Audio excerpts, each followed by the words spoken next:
யாத்திராகமம் 28 அதிகாரம். உன் சகோதரனாகிய ஆரோன் எனக்கு ஆசாரிய ஊழியம் செய்யும்படிக்கு நீ ஆரோனையும் அவனோடே கூட அவன் குமாரராகிய நாதாப், அபியூ, எலெயாசார், இத்தாமார் என்னும் ஆரோனின் குமாரரையும் இஸ்ரவேல் புத்திரரிலிருந்து பிரித்து முன்னிடத்தில் சேர்த்துக் கொள்வாயாக. உன் சகோதரனாகிய ஆரோனுக்கு மகிமையும் அலங்காரமுமாய் இருக்கும் பொருட்டு பரிசுத்த வஸ்திரங்களை உண்டு பண்ணுவாயாக. ஆரோன் எனக்கு ஆசார ஊழியம் செய்யத்தக்கதாக அவனை பரிசுத்தப்படுத்தும்படி அவனுக்கு வஸ்திரங்களை உண்டாக்கும் பொருட்டு நான் ஞானத்தின் ஆவியால் நிரப்பின விவேகமான இருதயம் உள்ள யாவரோடும் நீ சொல்லுவாயாக. அவர்கள் உண்டாக்க வேண்டிய வஸ்திரங்களாவன மார்பதக்கமும் ஏபோத்தும் அங்கியும் விசித்திரமான உள் சட்டையும் பாகையும் இடைக்கச்சையுமே. உன் சகோதரனாகிய ஆரோன் எனக்கு ஆசாரிய ஊழியம் செய்யும்படி அவனுக்கும் அவன் குமாரருக்கும் பரிசுத்த வஸ்திரங்களை உண்டு பண்ண வேண்டும். அவர்கள் பொன்னும் இளநீல நூலும் இரத்தாம்பர நூலும் சிவப்பு நூலும் மெல்லிய பஞ்சு நூலும் சேகரிப்பார்களாக.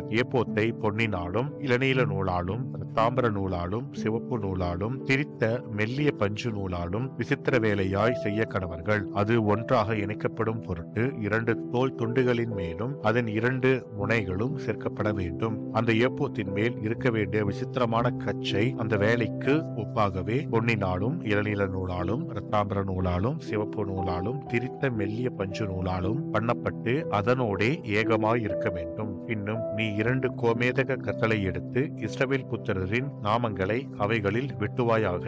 அவர்கள் பிறந்த வரிசையின்படியே அவர்களுடைய நாமங்களில் 6 நாமங்கள் ஒரு கல்லிலும் மற்ற 6 நாமங்கள் மறுகல்லிலும் இருக்க வேண்டும். ரத்தினங்களில் முத்திரை வெட்டுகிறவர்கள் செய்யும் வேலைக்கு ஒப்பாக அந்த 2 கற்களிலும் இஸ்ரவேல் புத்திரரின் நாமங்களை வெட்டி அவைகளை பொன் குவளைகளில் பதிப்பாயாக.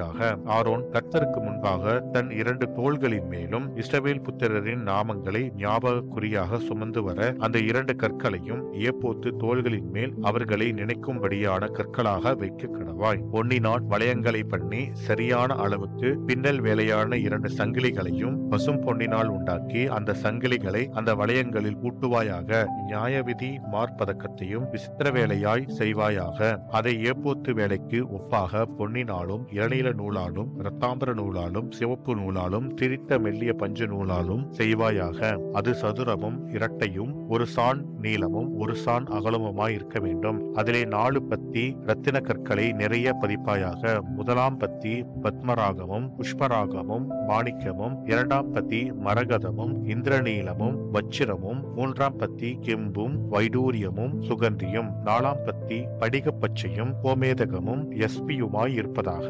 இவைகள் அந்தந்த பத்தியில் பொன்னினாலே பதித்திருக்க வேண்டும். இந்த கற்கள் இஸ்ரவேல் புத்திரருடைய நாமங்களின்படியே 12ம் அவர்களுடைய நாமங்கள் அவைகளில் வெட்டப்பட்டவைகளுமாய் இருக்க வேண்டும். 12 கோத்திரங்களில் ஒவ்வொன்றினுடைய நாமம் ஒவ்வொன்றிலே முத்திரை வெட்டாய் வெட்டி இருக்க வேண்டும். மார்பதக்கத்திற்கு அதன் பக்கங்களிலே பின்னல் வேலையான பசும் பொன் சங்கிலிகளையும் பண்ணி அந்த மார்பதக்கத்திற்கு 2 பொன் வளையங்களையும் பண்ணி அந்த 2 வளையங்களையும் மார்பதக்கத்தின் 2 பக்கங்களிலே வைத்து பொன்னினால் செய்த அந்த 2 பின்னல் வேலையான சங்கிலிகளையும் மார்பதக்கத்தின் பக்கங்களில் இருக்கிற 2 வளையங்களில் மாட்டி அவ்விரண்டு பின்னல் வேலையான சங்கிலிகளின் 2 நுனிகளை ஏபோத்து தோல் துண்டின் மேல் அதன் முன்புறத்தில் இருக்கிற 2 வளையங்களில் மாட்டுவாயாக. நீ 2 பொன் வளையங்களை பண்ணி அவைகளை ஏபோத்தின் கீழ்ப்புறத்திற்கு எதிரான மார்பதக்கத்தினுடைய மற்ற 2 பக்கங்களிலும் அதனுடைய ஓரத்திற்குள்ளாக வைத்து வேறே 2 பொன் வளையங்களை பண்ணி அவைகளை ஏபோத்தின் முன்புறத்து 2 கீழ் பக்கங்களில் அதன் இணைப்புக்கு எதிராகவும் ஏபோத்தின் விசித்திரமான கச்சைக்கு மேலாகவும் வைத்து மார்பதக்கம் ஏபோத்தின் விசித்திரமான கச்சைக்கு மேலாக இருக்கும்படிக்கும் அது ஏபோத்தில் இருந்து நீங்காதபடிக்கும் அதை அதன் வளையங்களால் ஏபோத்து வளையங்களோடு இளநீல நாடாவினால் கட்ட வேண்டும். ஆரோன் பரிசுத்த ஸ்தலத்திற்குள் பிரவேசிக்கும் போது இஸ்ரவேல் புத்திரரின் நாமங்களை தன் இருதயத்தின் மேல் இருக்கும் நியாயவிதி மார்பதக்கத்திலே கர்த்தருடைய சன்னிதானத்தில் ஞாபக குறியாக எப்பொழுதும் தரித்துக் கொள்ள கடவன். நியாயவிதி மார்பதக்கத்திலே ஊரீம் தும்மீம் என்பவைகளை வைப்பாயாக.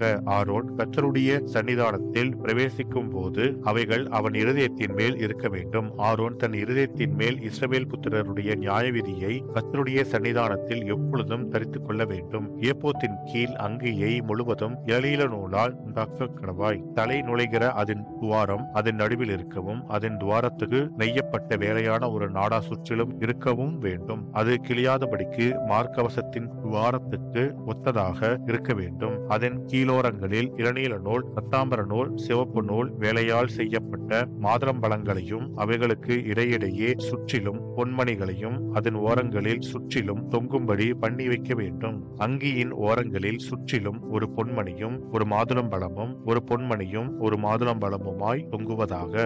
ஆரோன் ஆராதனை செய்ய கர்த்தருடைய சந்நிதியில் பரிசுத்த ஸ்தலத்துக்குள் பிரவேசிக்கும் போதும் வெளியே வரும்போதும் அவன் சாகாதபடிக்கு அதன் சத்தம் கேட்கும்படி அதை தரித்துக் கொள்ள வேண்டும். பசும் பொன்னினால் ஒரு பட்டத்தை பண்ணி கர்த்தருக்கு பரிசுத்தம் என்று அதிலே முத்திரை வெட்டாக வெட்டி அது பாகையில் இருக்கும்படி அதை இளநீல நாடாவினால் பாகையின் முகப்பிலே கட்டுவாயாக. இஸ்ரவேல் புத்திரர் தங்கள் பரிசுத்த காணிக்கைகளாக படைக்கும் பரிசுத்தமானவைகளின் தோஷத்தை ஆரோன் சுமக்கும்படி அது ஆரோனுடைய நெற்றியின் மேல் இருப்பதாக.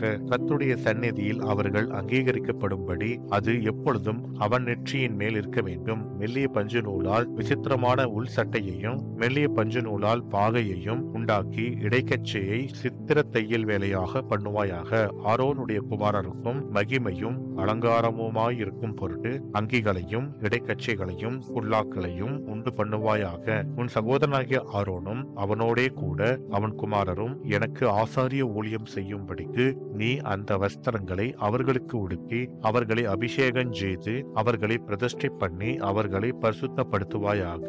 அவர்களுடைய நிர்வாணத்தை மூடும்படிக்கு இடுப்பு தொடங்கி முழங்கால் மட்டும் உடுத்த சணல் நூல் சல்லடங்களையும் உண்டு பண்ணுவாயாக. ஆரோனும் அவன் குமாரரும் பரிசுத்த ஸ்தலத்திலே ஆராதனை செய்ய ஆசரிப்பு கூடாரத்துக்குள் பிரவேசிக்கும் போதும் பலிபீட தண்டைக்கு சேரும் போதும் அக்கிரமம் சுமந்து அவர்கள் சாகாதபடிக்கு அவைகளை தரித்திருக்க வேண்டும். இது அவனுக்கும் அவனுக்கு பின் வரும் சந்ததிக்கும் நித்திய கட்டளை என்பதே. ஆமேன்.